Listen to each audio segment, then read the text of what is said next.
अधूरी प्यास, नव्या पर लगा हवस का चस्का।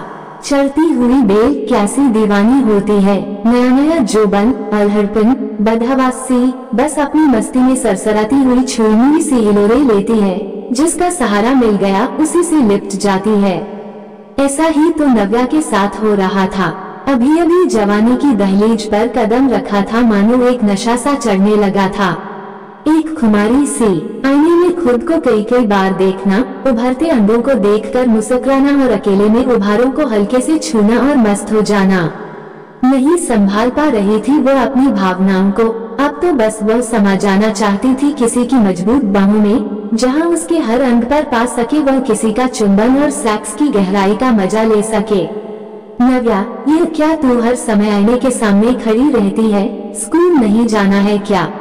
इम्तिहान सिर पर है। अचानक तनुजा की आवाज से नव्या चौंक गई। अरे मम्मी, जा रही हूँ न, चोटी कर रही थी, नव्या ने कहा और आईने में अपने उभारों को देखकर मुस्कुराती हुई यूनिफॉर्म की कमीज ठीक करने लगी। चल जल्दी कर, तेरी फ्रेंड बुला रही है, तनुजा ने लंच बॉक्स उसके स्कूल बैग में रखते हुए कहा। Okay bye mummy, love you, Tanuja को गाल पर किस करते हुए नव्या ने कहा और बैग उठाकर बाहर भाग गई। ये लड़की भी न घोड़े पर सवार रहती है, तनुजा बोली और काम में लग गई। वाह यार, आज तो तू झकास लग रही है, फेशियल किया है क्या? नव्या की फ्रेंड सुहानी ने उसके दमकते हुए चेहरे को देखते हुए कहा।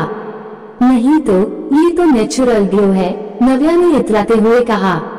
आज तो देखना कि विपुल सर तुझे ही ताड़ेंगे, नजरें नहीं हटेंगी उनकी तुझ पर से। क्या इरादा है नव्या मैडम? सुहानी ने आंख मारते हुए कहा। अरे यार, अपने ऐसे नसीब कहाँ, मैं तो कब से उन्हें लाइन दे रही हूँ, लेकिन वे तो भाव ही नहीं देते। काश एक बार नजरें इनायत कर लें इस बंदी पर तो लाइफ बन जाए यार, नव्या ने आंख भरते हुए कहा और दोनों हंस पड़ी। अरे देख तो ये सिमी किसके साथ आई है, चल चल देखते हैं कौन है ये बंदा। स्कूल के सामने एक क्लासमेट को किसी लड़के की बाइक से उतरते देखकर सुहानी बोली। इसकी तो चल देखते हैं, नव्या ने खींचते हुए कहा। हाय सिमी, दोनों ने पास पहुंचकर एक साथ कहा। हाय फ्रेंड्स, ये है मेरा कजिन वासु, और वासु ये मेरी फ्रेंड्स हैं नव्या और सुहानी। सिमी ने उन्हें आपस में मिलवाया। हेलो प्रिटी गर्ल्स, वासु ने सनग्लासेस को बालों पर चढ़ाते हुए कहा। हेलो, नव्या ने कहा और दावत देती हुई निगाहों से उसकी आंखों में देखा। जवाब में वासु ने भी पलकें झपकाकर मानो उसका आमंत्रण कबूल किया। चलो चलो, क्लास शुरू हो जाएगी। Okay Vasu, bye bye and thank you, तुम नहीं आते तो आज मैं लेट हो जाती, सिमी ने कहा। ओके बाय बाय, वासु ने बाइक स्टार्ट करते हुए कहा और चला गया। नव्या उसे जाते हुए देख रही थी कि सुहानी उसको खींचते हुए स्कूल के अंदर ले गई। क्लास चल रही थी, सभी लड़कियां नोट्स लिखने में मगन थीं, लेकिन नव्या की आंखों के सामने वासु का चेहरा घूम रहा था। नव्या चौधरी, तभी टीचर की आवाज से वह सहम गई। उसे लगा कि उसकी चोरी पकड़ी गई है। जी मैडम, नव्या अपनी जगह पर खड़े होते हुए बोली। ध्यान कहाँ है तुम्हारा, बताओ क्या पढ़ा रही हूँ मैं? टीचर ने गुस्से से तमतमा कर कहा। मैडम वाह, ये आप, नव्या कुछ बता नहीं पाई। चुप रहो, मुझे पता है कि तुम्हारा ध्यान नहीं था, एग्जाम टाइम में ये हाल है, बैठो और अब फोकस करो, टीचर ने हिदायत दी। जी मैडम, कहकर नव्या बैठ गई। अगला पीरियड विपुल सर का था। वे बिजनेस एडमिनिस्ट्रेशन पढ़ाते थे। नव्या अब उनके आने का बेसब्री से इंतजार करने लगी। नव्या, विपुल सर आने वाले हैं, सुहानी ने चुटकी ली। हाँ यार, मुझे पता है, बालों को झटकते हुए नव्या बोली। गुड मॉर्निंग गर्ल्स, विपुल सर की आवाज सुनते ही नव्या के कानों में सीटियां बजने लगी। शरीर को एकदम टाइट करके पैर पर पैर चढ़ाकर वह ऐसे बैठी जिससे स्कर्ट से उसकी दूधिया और मांसल जांघें साफ नजर आ रही थीं। विपुल सर की निगाहें एक बार उन्हीं पर जा टिकी, लेकिन जल्दी ही उन्होंने खुद पर काबू करते हुए पढ़ाना शुरू कर दिया। नव्या का बार बार पहलू बदलना, जांघों को हाईलाइट करना, विपुल सर को खुला आमंत्रण लगा। उन्होंने भी क्लास खत्म होने के बाद नव्या को बुलाया। नव्या की तो धड़कनें आपे से बाहर हो गईं। वो सर के पास पहुंचकर बोली, जी सर। नव्या, तुम्हें कोई प्रॉब्लम तो नहीं आ रही है ना? अगर कोई कंफ्यूजन हो तो तुम मेरे घर आ सकती हो, मैं तुम्हारे सारे डाउट क्लियर कर दूंगा। अगर तुम चाहो तो, सर ने न्योता देने के अंदाज में कहा। नव्या तो यही चाहती थी। उसने तपाक से कहा, सर मैं कब आपके घर आ सकती हूँ? आज शाम को ही, स्कूल के बाद। सर आज तो मुश्किल होगी क्योंकि मम्मी को बताकर नहीं आई हूँ। कल शाम को आऊँ क्या? नव्या ने पूछा। देखो नव्या, ऐसा है कि डाउट जितनी जल्दी क्लियर हो जाए तो अच्छा है। आज मेरी वाइफ भी घर पर नहीं रहेगी तो अकेले में मैं तुम्हें बहुत अच्छे से समझा पाऊंगा। समझ गई ना तुम? विपुल सर ने उसके कंधे पर हाथ रखते हुए कहा। विपुल सर का हाथ लगते ही नव्या के तन बदन में जैसे चिंगारियां फूटने लगी, सांसें तेज और गर्म हो गईं, गाल दहकने लगे। अब तो जैसे उसका खुद पर काबू पाना मुश्किल हो गया। नव्या ने मन ही मन सोचा, मम्मी को तो कुछ भी बहाना सुना दूंगी, लेकिन आज का यह मौका हाथ से नहीं जाने दूंगी। वो बोली, ठीक है सर, मैं आज ही आती हूँ आपके घर। सुहानी से बोल दूंगी कि वो मेरी मम्मी से कह दे कि वीक स्टूडेंट्स की एक्स्ट्रा क्लास है, तो तुम मेरे साथ ही चलना। मैं गाड़ी से अकेले ही तो जाता हूँ, विपुल सर ने कहा। ओके सर, नव्या बोली। तो शाम को स्कूल के गेट से निकलकर जो पीसीओ है, वहाँ से मैं तुम्हें पिक करूँगा। ठीक है, विपुल सर ने फिर नव्या का कंधा दबाया और हाथ को पीठ पर फेरते हुए कहा। नव्या का शरीर कड़क हो गया, मुंह से बस इतना ही निकला, ओके सर। नव्या जल्दी से सुहानी के पास पहुंची और बोली, सुन, विपुल सर ने आज मुझे डाउट क्लियर करने के लिए घर बुलाया है। तू मेरी मम्मी को बता देना कि वीक स्टूडेंट्स की एक्स्ट्रा क्लास है, तो मैं 2 घंटे लेट हो जाऊंगी। वाह रे नव्या, तेरी तो लॉटरी लग गई। विपुल सर के घर डाउट क्लियर, मौजा ही मौजा। सुहानी ने नव्या को छेड़ा। नव्या ने भी उसे आंख मार दी। स्कूल के बाद नव्या धड़कते दिल से गेट के बाहर निकली। कुछ दूर चलने पर ही विपुल सर की कार दिखाई दी। नव्या कार के नजदीक पहुंची तो सर ने आगे का गेट खोल दिया। नव्या तुरंत गाड़ी में बैठ गई। तुम रिलैक्स हो ना नव्या? विपुल सर ने पूछा। जी सर, नव्या ने बैग पीछे रखते हुए कहा। सो स्वीट, विपुल सर ने कहा और उसकी जांघों को सहला दिया। नव्या का शरीर कपकपा गया। मैं तुम्हें बहुत दिनों से नोटिस कर रहा था, विपुल सर ने कहा। क्या सर? नव्या ने डर के लहजे में पूछा। क्या तुम नहीं जानती? विपुल सर ने सवाल किया। जी सर, आप मुझे बहुत अच्छे लगते हैं, नव्या ने दिल खोला। अच्छा, कितना अच्छा लगता हूँ? विपुल सर ने बात को आगे बढ़ाया। सबसे अच्छे, इतने अच्छे कि ऐसा लगता है कि।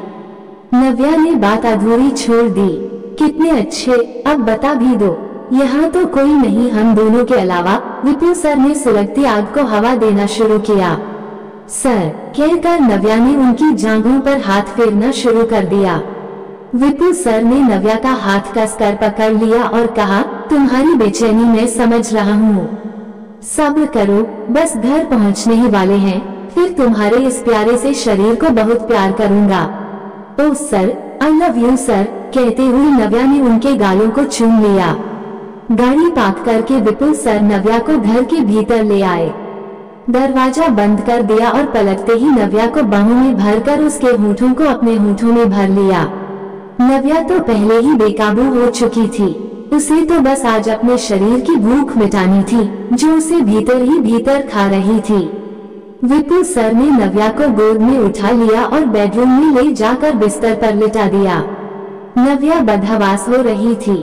उसने विपुल सर को पकड़कर अपने शरीर पर गिरा लिया और बेतहाशा चूमने लगी। विपुल सर के हाथ उसके उभारों पर थे, जिन्हें वह कसकर भींच रहे थे। नव्या को एक मीठा मीठा दर्द हो रहा था। उसकी सिसकारियां निकलने लगी। विपुल सर को तो कोरा बदन मिला था, सो वे भी उसका पूरा मजा लेना चाहते थे। उन्होंने नव्या की कमीज उतार दी। उसके बेदाग गदराए उभार देखते ही वे पूरी तरह बहक गए। नव्या के अंदों से खेलते हुए उन्होंने कुछ ही देर में उसके सारे कपड़े उतार दिए। नव्या ने उन्हें कसकर पकड़ रखा था, मानो वह तो यही चाहती थी। कुछ ही देर में नव्या की सिसकारियों से कमरा गूंज उठा। नव्या का कुंवारापन भंग हो चुका था, लेकिन नव्या इससे बेफिक्र सेक्स के सागर में गोते लगा रही थी। थोड़ी देर में सब कुछ शांत हो गया। नव्या कपड़े पहनने लगी, हालांकि उसे बड़ा दर्द हो रहा था। विपुल सर ने जल्दी से दूसरी चादर बिछा दी और बोले, नव्या तुम ठीक हो ना? जी सर। तो फिर अब क्या इरादा है? क्या मतलब सर? अब दोबारा कब? जब आप कहें। कल। आपकी वाइफ वो हफ्ते भर के लिए गई है। फिर तो ठीक है, चलो तुम्हें बस स्टॉप तक छोड़ दूं। विपुल सर ने नव्या को सीने से कसकर लगाते हुए कहा। Love you sir. Love you too my sweetie. कहते हुए विपुल सर ने उसके होठों को चूम लिया, फिर उसे बस स्टॉप तक छोड़ आए। नव्या घर पहुंची, पर सेक्स से अभी उसका मन नहीं भरा था। उसका बस चलता तो वो घर आती ही नहीं। विपुल सर की वाइफ के न होने का वो भरपूर फायदा उठाना चाहती थी। बहुत थकी हुई लग रही है तो एक्स्ट्रा क्लास के बारे में तूने सुबह तो कुछ नहीं बताया था, मम्मी ने कहा। मम्मी, एक्स्ट्रा क्लास अचानक ही अनाउंस हो गई, अब रोज रहेगी। मैं रोज ही देर से आऊंगी। नव्या ने लगे हाथ आगे का रास्ता साफ कर लिया। अगला पूरा हफ्ता नव्या और विपुल सर ने सेक्स का भरपूर मजा लिया। नव्या, कल मेरी वाइफ वापस आ रही है। ओह सर, फिर अब क्या करेंगे? यही मैं भी सोच रहा हूँ। सर, कोई रास्ता तो निकालना होगा। अब तो मैं जानता हूँ मेरी भी वही हालत है। तो फिर कुछ करिए न। एक रास्ता है, अगर तुम तैयार हो जाओ तो। कौन सा रास्ता? मेरा एक दोस्त है, उसकी वाइफ डिलीवरी के लिए मायके गई हुई है 1 महीने के लिए। उसके घर इंतजाम हो सकता है।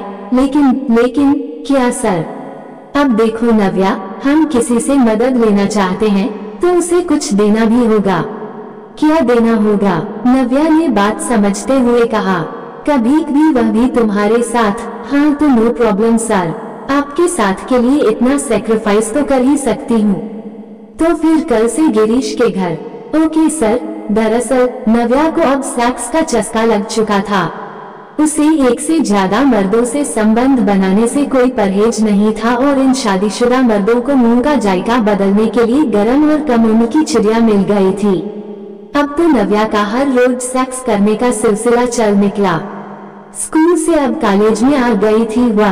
अपनी अदाओं से नित नए मुर्गे फंसाने का हुनर भी आ गया था।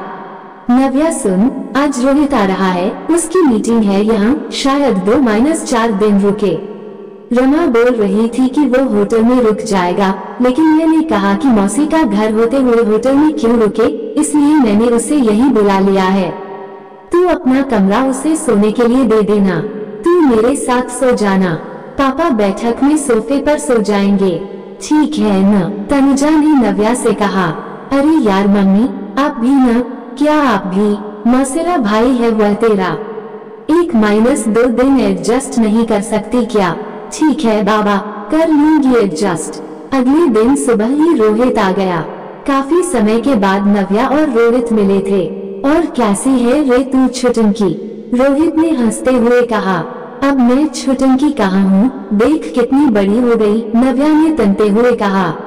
हाँ वो तो है, रोहित ने उसके शरीर पर निगाह डालते हुए कहा।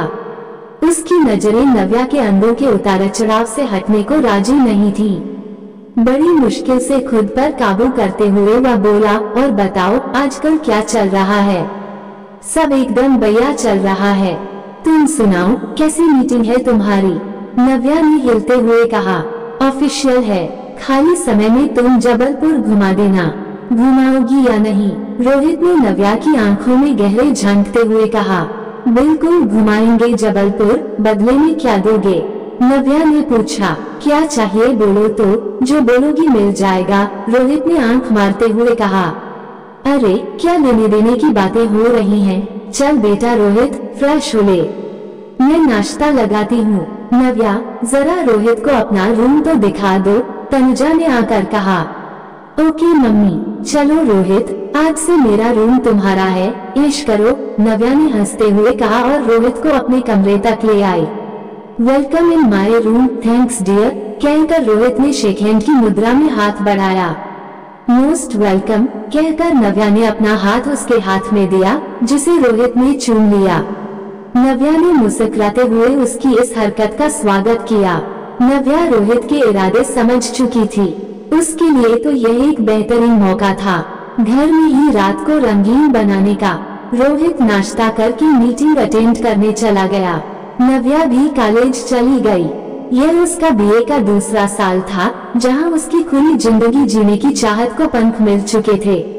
सेक्स संबंध, अय्याशी, अमीर मर्दों से महंगे गिफ्ट्स लेना, सब कुछ बड़े मजे से चल रहा था। शाम को रोहित घर पहुंचा। उसके दिमाग में भी कुछ चल रहा था। नव्या मौसेरी बहन थी, लेकिन उसकी दावत देती आंखों ने रोहित का विवेक खत्म कर दिया था। उसे तो बस नव्या का भरा हुआ कसा तन चुंबक की तरह खींच रहा था। बेटा, कैसी रही तुम्हारी मीटिंग? तनुजा ने पूछा। बढ़िया रही मौसी, रोहित बोला। चलो हाथ-मुंह धोकर रिलैक्स हो जाओ, तनुजा ने कहा। जी मौसी, नव्या कहाँ है? रोहित ने पूछा। वो फ्रेंड की बर्थडे पार्टी में गई है, आती ही होगी, तनुजा ने बताया। ओके मौसी, मैं फ्रेश होकर आता हूँ, कहकर रोहित कमरे में चला गया। थोड़ी ही देर में नव्या भी आ गई। और जनाब, कैसी रही आपकी आज की मीटिंग? बढ़िया रही, तुम्हें बहुत ज्यादा मिस कर रहा था। मुझे? वाह हाँ नव्या, मैं तुम्हें बहुत मिस कर रहा था। क्या जादू है तुम में, जब से देखा है बस क्या? नव्या इतराते हुए बोली। तुम रात में कहाँ सोओगी? मम्मी के पास। यहीं आ जाना, कुछ देर बातें करेंगे। बातें और भी बहुत कुछ। आओगी न? आऊंगी। चलो अब डिनर कर लो, मम्मी बुला रही हैं। खाने की टेबल पर रोहित और नव्या की आंखों में बातें हो रही थी। तनुजा और नव्या के पापा सुकेश इन सब बातों से अनजान खाना खा रहे थे। रात को नव्या मम्मी पापा के सो जाने का इंतजार करने लगी। जब वो पूरी तरह यकीन हो गया कि वे दोनों सो चुके हैं, तो आहिस्ता से रोहित के कमरे में जा पहुंची। उसने नाइट गाउन पहन रखा था।